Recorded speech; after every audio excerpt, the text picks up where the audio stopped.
غزہ امن معاہدے کی ایک بار پھر سے دھجیاں بکھیر دی گئی ہیں۔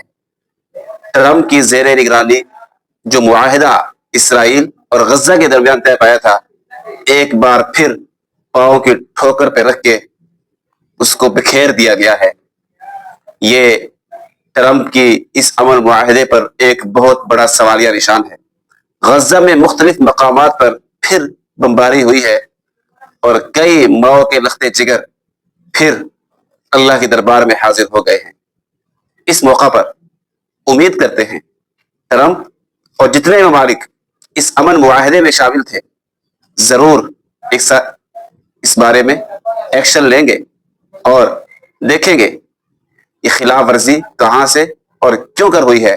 امید ہے اس کا پھر ایسا سد باب کریں گے، دوبارہ ایسا کرنے کی دشمن کو ضرورت نہیں ہوگی۔ اللہ عافیت والا معاملہ فرمائے۔